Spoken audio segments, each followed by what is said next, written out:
धरमपूर नावाचं एक गाव होतं, जिथे किशन आपल्या बायको आणि आपल्या मुलांबरोबर राहायचा. तो आपल्या कुटुंबाची खूप जास्त काळजी घ्यायचा. गाव हायवेच्या जवळ होण्याच्यामुळे तिथला व्यापार खूप जास्त चांगला चालायचा. किशन तसं तर एक गरीब किसान होता. त्याचं शरीरमध्ये जाऊन दुकान उघडायचं एक स्वप्न होतं. आज जर काय मी आपल्या आईचं बोलणं ऐकलेलं असतं तर आज मी एवढी परेशान नाही झाले असते आणि आपलं भविष्य तुमच्या बरोबर तर नाही बघितलं असतं. तू प्रत्येक सकाळी मला ताने मारतेस. तू माहेरी काय नाही चालल्या जात? इथं तुला कमीत कमी 2 वेळची डाळ भात तरी मिळते. तिथं तुला काय भेटेल? हे बघा हो, तुम्हाला जे काय म्हणायचं आहे ते मला म्हणा, पण माझ्या माहेरच्या लोकांच्या बद्दल काहीच नका बोलू. अच्छा बाबा, ठीक आहे, पण तू एवढी बेभीत काय आहेस? मुलांनी केवढ्या दिवसापासून बर्गर आणि पिझ्झा नाही खाल्ला आहे. त्यांची जिद आहे की त्यांना आता घरचं जेवण नाही खायचं आहे. तुला तर माहिती आहे भाग्यवान, ह्यावेळेस शेतीमध्ये जास्त पावसामुळे किती जास्त नुकसान झालंय आणि वरून जनावर किती जास्त आले आहेत. आता तर आपण शेती करू पण नाही शकत. हे मी समजू शकते हो, पण मुलांना कोण समजवणार?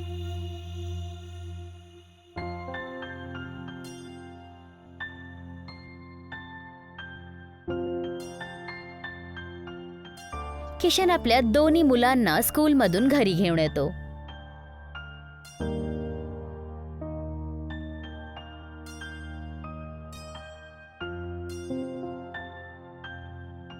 मुलं घरी येतानाच प्रश्न विचारायला लागतात.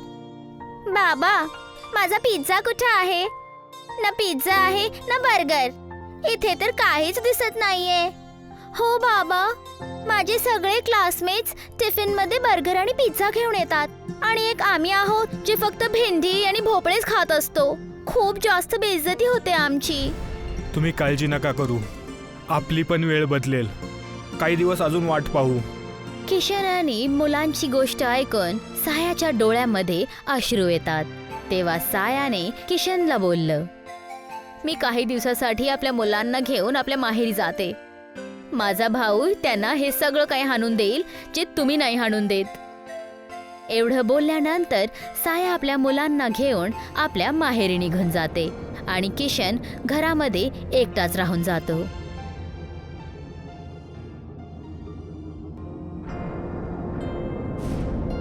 माझी बायको आणि माझे मुलं माझ्यापासून दूर झाले. हे देवा, आता कसं जगू मी? मला काहीतरी करावं लागेल.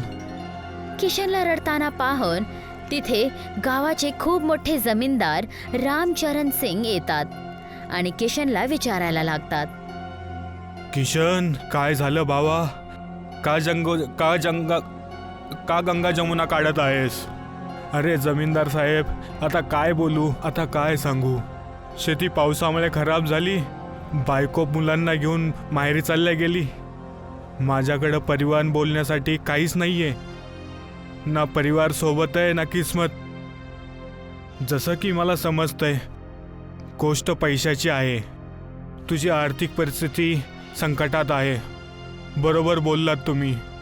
मला शहरात जाऊन काही व्यवसाय करावा लागेल, पण माझ्याकडे 1 रुपया पण नाहीये. तू एक काम कर, माझ्याकडून काही पैसे घे. मी पूर्ण तुला 2000 रुपये देतो. तू त्यातून शहरात चालल्या जा.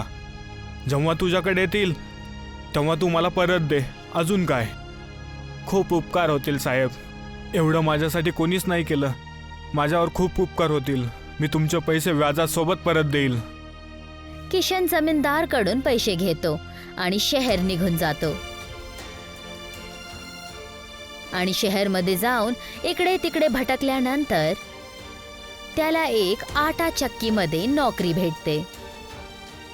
किशन, मी तुला महिन्याचे 8000 रुपये देईल. तुला मन लावून गिरणीमध्ये काम करायचं आहे. मला बाकीचं काही ऐकायचं नाहीये. जसं तुम्ही बोलाल मी तसंच करल. मी तुम्हाला शिकायचं एक पण मौका नाही देणार. किशन काही दिवस त्या आटा चक्कीमध्ये काम करतो.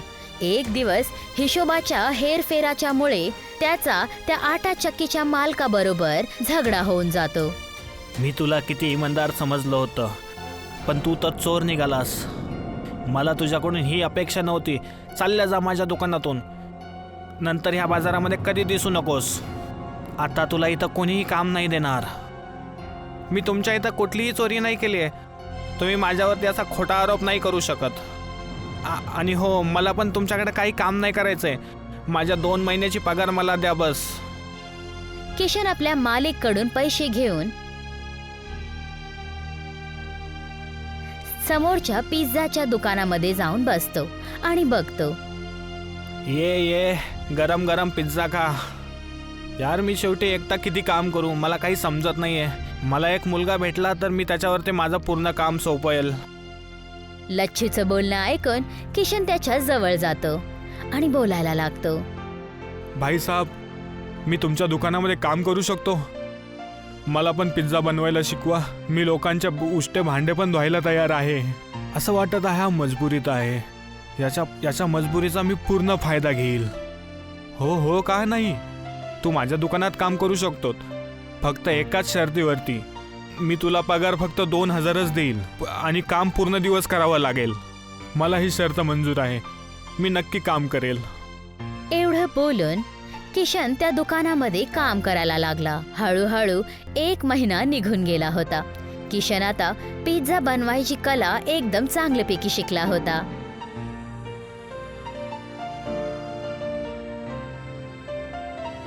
थोडेसे पैसे जमा करून किशन आपल्या बायको आणि आपल्या मुलांना भेटण्यासाठी आपल्या सासरी पोचतो, जिथे तो बघतो की त्याची मुलं बूट शिवण्या आणि पॉलिश करण्याचं काम करत होते आणि त्याची बायको साया लोकांच्या घरी काम करत होती.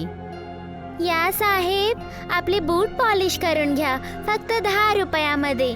जास्त नाही, फक्त 10 रुपयामध्ये. या. आपल्या मुलांची ही दशा पाहून किशनच्या डोळ्यामध्ये अश्रू येतात आणि तो त्यांच्या जवळ जाऊन त्यांना बोलतो. हे सगळं काय होत आहे माझ्या मुलांना? तुमची ही अवस्था कशी झाली? आणि ताराची आई कुठं आहे? आपल्या बाबा किशनला बघून दोन्ही मुलं त्याची मिठी घेतात आणि त्याच्याकडे रडायला लागतात. किशनला पाहून साया पण खूप जास्त आनंदात येते आणि किशनला बोलायला लागते. मला माफ करा हो, माझ्या छोट्याशा चुकीमुळे खूप मोठा बखेडा उभा राहिला. मी इथे आपल्या भावा आणि तिच्या बायकोचे खूप ठोमणे ऐकते. बस, आता खूप झालं. चला, आपण आपल्या घरी जाऊया. नाही, मी कुठं नाही जाणार आहे. मला तुझ्या भावाला भेटायचं आहे. शेवटी ते माझ्या मुलांकडून कसं काय बूट पॉलिश करू शकतात? किशन सायाच्या मोठ्या भाऊ म्हणजे आपल्या मोठ्या साडूंना जाऊन भेटतो आणि त्याला रागात जाऊन बोलतो. तुझी एवढी हिम्मत? तू माझ्या मुलांकडून काम करून घेतलंस आणि माझ्या बायकोकडून पण. आता काय करू, माझ्याकडे तर एवढे पैसे पण नाही येत की मी दररोज यांच्या मनानुसार जेवण करू देऊ. जर एवढंच आहे तर यांना इथून घेऊन चालल्या जा. मी माझ्या बायकोला आणि मुलांना घेऊन जात आहे.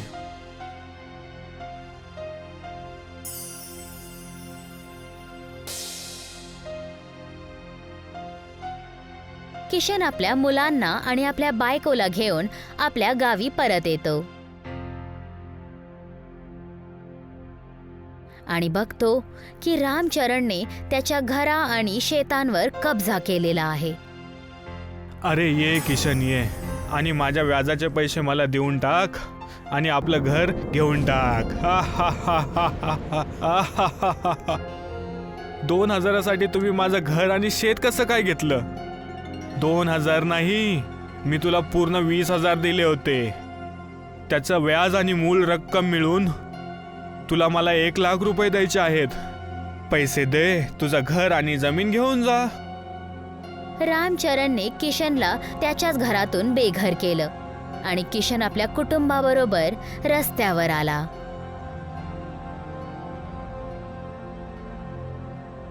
आणि तेव्हा किशनने आपल्या बायको सायाला बोलला. तू चिंता नको करू भाग्यवान, माझ्याकडे एक आयडिया आहे जी आपल्याला करायची आहे. मी काही समजले नाही, तुम्ही काय म्हणायचा प्रयत्न करताय?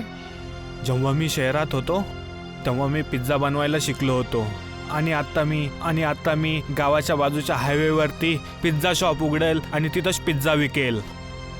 काय? खरंच? तुम्ही खरंच पिझ्झाची दुकान उघडणार? जशी तुमची इच्छा हो. माझी तर केव्हापासून ही इच्छा आहे की असं काही हो आणि मी दुकान चालवेल आणि त्यावर माझ्यामध्ये दुकान चालवण्याचा हुनर पण आहे. तर वाट कशाची बघायची, तर आता आपण तेच करू. किशन आणि सायाने हायवेच्या एका बाजूला जमिनीवर एक छोटंसं पिझ्झाचं दुकान उघडलं आणि त्याचं नाव ठेवलं पिझ्झा एक्सप्रेस हायवे. बघताच बघता दुकान चालायला लागले आणि त्या दुकानावर खूप जास्त गर्दी एकत्रित व्हायला लागली. बघितलं भाग्यवान, मी बोललो होतो ना आपण नक्की कामयाब होऊ. फक्त आपल्याला मैत्रिणीने सगळे काम करायचे आहेत. तुम्ही बरोबर बोललात. आता मुलं स्कूलमध्ये पण जातील आणि आपण त्यांना चांगले कपडे आणि चांगले संस्कार पण देईल. एकीकडे किशनच्या घरामध्ये आनंद पसरलेला होता. दुसरीकडे रामचरण किशनची कामयाबी बघून जळायला लागला. रामचरणने हा निर्णय घेतला. त्या किशननं तर सगळंच बदलून टाकलं. आता मी हे बघू नाही शकत. काल किशन मला पैसे देऊन स्वतःचं घर आणि शेती दोन्ही घेऊन गेला. मालिक, तुम्ही उगाच परेशान होतायत. आपल्याला फक्त त्याचं दुकान तर तोडायचं आहे, अजून काय. आजच रात्री त्याचं आम्ही दुकान तोडून टाकतो. अहो भाऊ, तुमच्याकडे थोडं खाण्यासाठी असेल. मी खूप दिवसापासून उपाशी आहे. या ना ताई, तुम्ही दुकानाच्या आत या आणि पिझ्झा खा. सायाने स्वतः आपल्या हाताने बनवलेला पिझ्झा त्या सुंदर बाईला दिला. वाह, हा तर खूप स्वादिष्ट पिझ्झा आहे, पण माझ्याकडे तुला देण्यासाठी पैसे नाही आहेत. माझ्या बायकोनं तुम्हाला बहीण बोलवलं आहे. आता तुम्ही घरच्या झालात. आता तुम्ही काहीही चिंता नका करू आणि पोट भरून जेवा. जसंच किशनने एवढं बोललं, ती सुंदर बाईने एका परीचा रूप धारण केला आणि त्यांना बोलायला लागली. सतत आनंदात राहा किशन आणि साया. मी एक मायावी परी आहे. तुमच्या नेकी आणि तुमच्या इमानदारीने माझं मन मोहित केलेलं आहे. आतापासून तुम्ही जो पण पिझ्झा बनवाल तो विशाल पिझ्झा बनून जाईल आणि एक पिझ्झा खाऊनच सगळ्यांचं पोट भरून जाईल. तुमच्या दुकानाला आता कोणच त्रास नाही देऊ शकणार. सतत आनंदात राहा. एवढं बोलून ती परी तिथून गायब झाली आणि किशन आणि साया त्या परीच्या आशीर्वादाला पाहून खूप जास्त प्रसन्न झाले.